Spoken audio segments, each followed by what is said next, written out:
Peace, love, and cheers, fellow YouTubers and fellow family of light.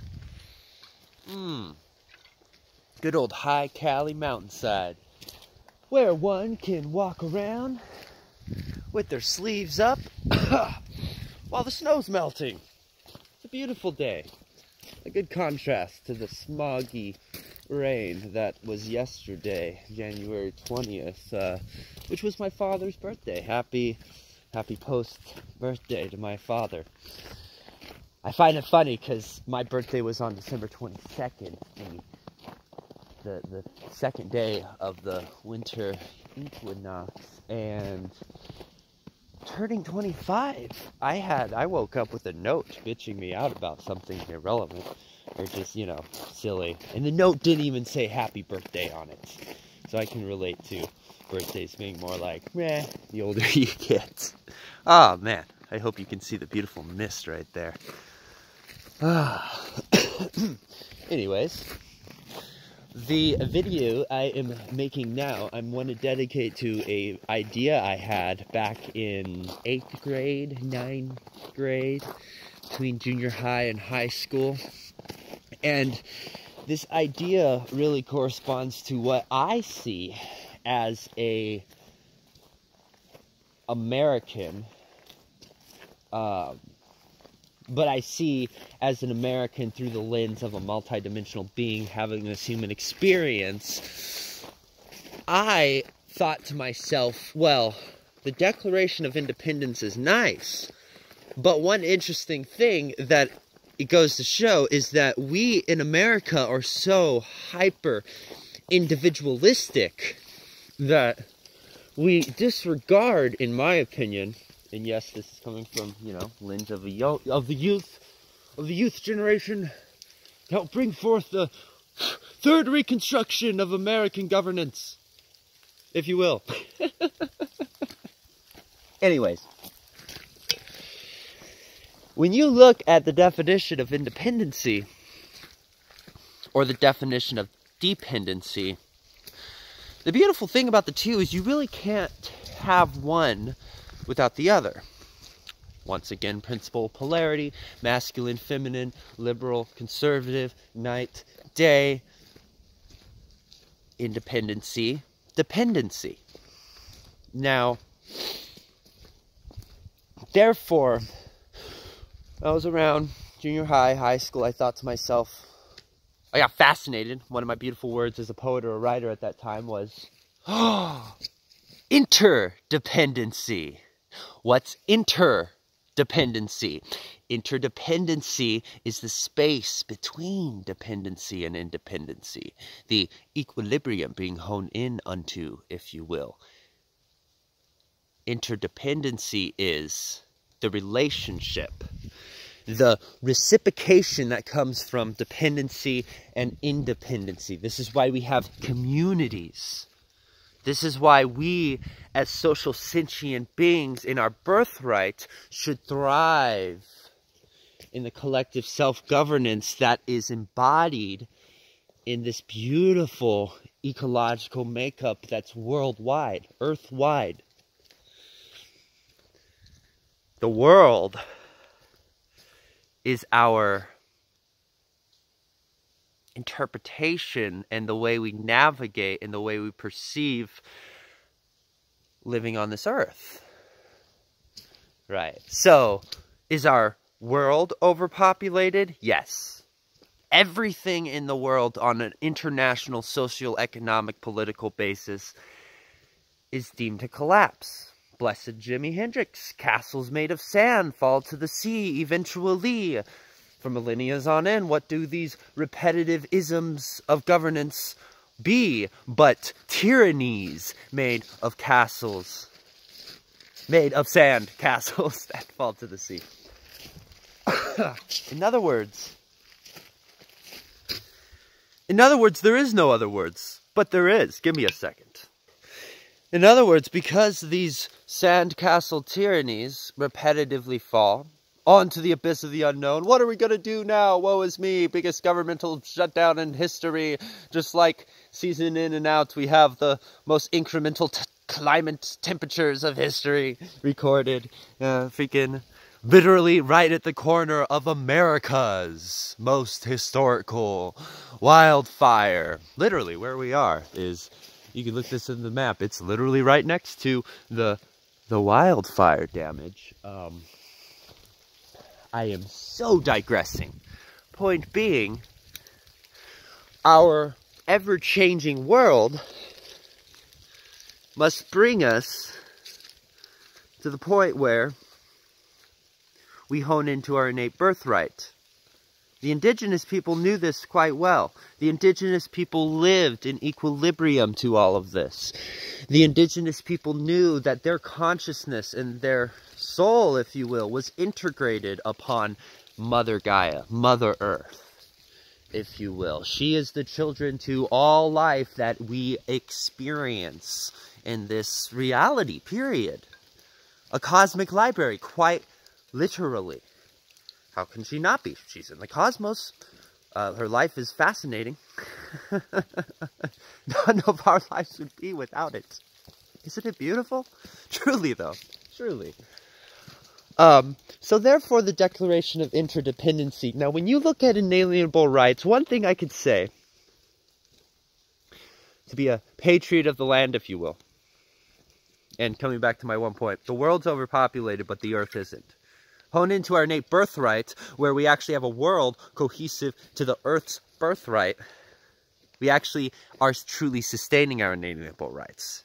One thing I could say that I could be proud to be an American is the fact that, culturally speaking, all the things that I grew up and you grew up learning about America, and the things that we see as inalienable rights, you know, women's suffrage movement, child labor laws, civil rights movement, all of these were pushed from the people. The government didn't hand this out. It was pushed from the people to forge. It was precisely because it was pushed from the people that are forged that all of a sudden we're so disenfranchised and jobs are outsourced, because other countries don't have the same legislation of these inalienable rights. Right? Well, guess what? They were never sustained. Ever, ever, ever. How do you know that? You were only born in '93, kid. Shut the fuck up. No. No.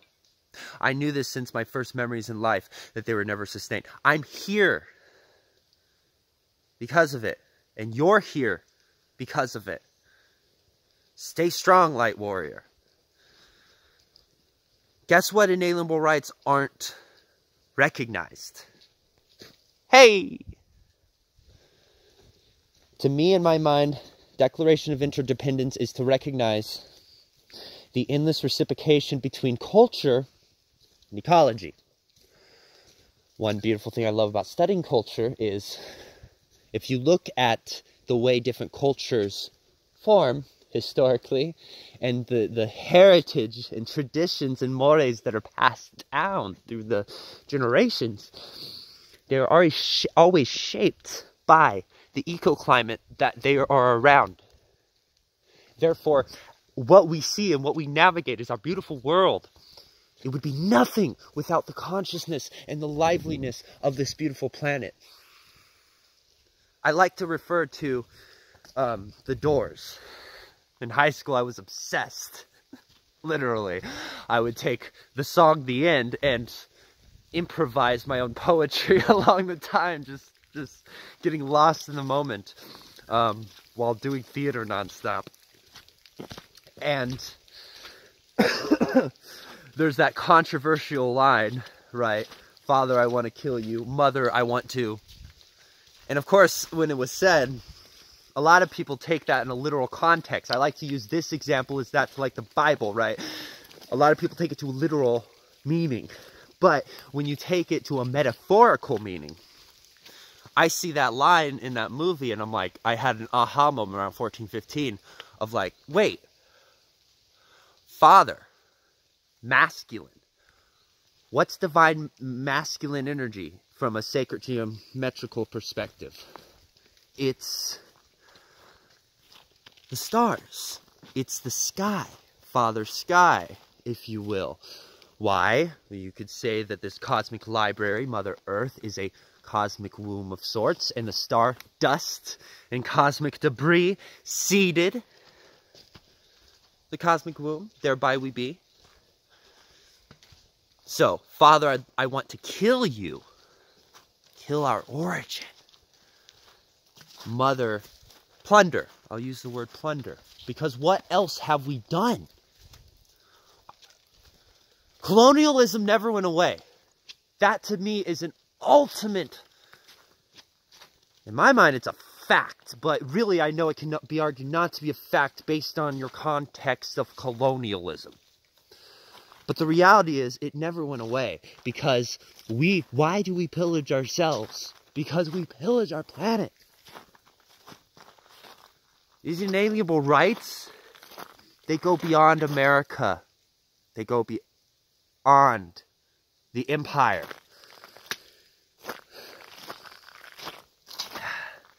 The true definition of anarchy.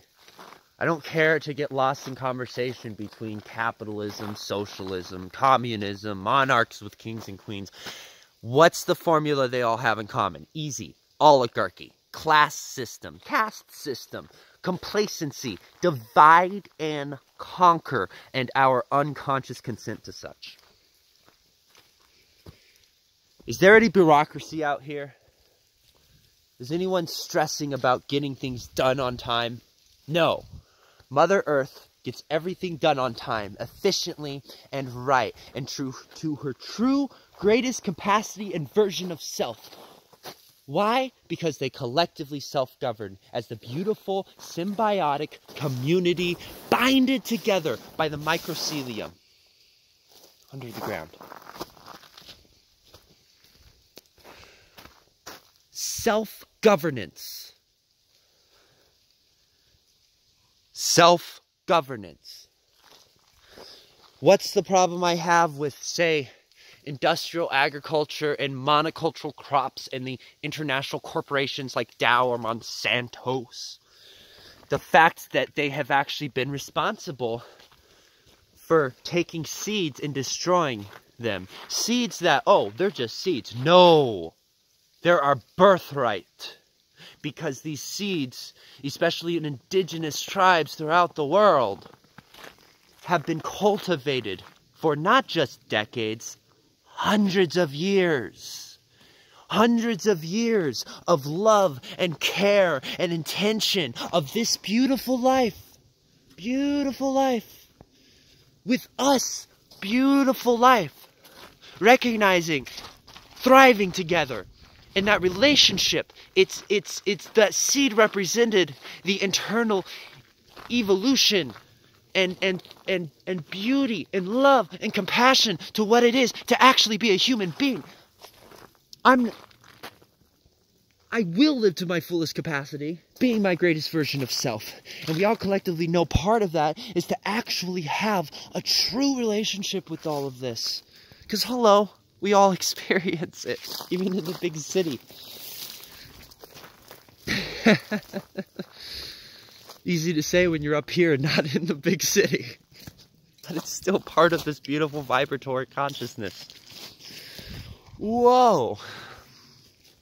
So in my opinion, sure, Third American Reconstruction, right? We had the first Reconstruction can be argued during the Emancipation Proclamation, which led to the 14th Amendment of personhood, which unfortunately corporations in the 20th century ended up hijacking to give their own granted ways of personhood systematically to suppress ours.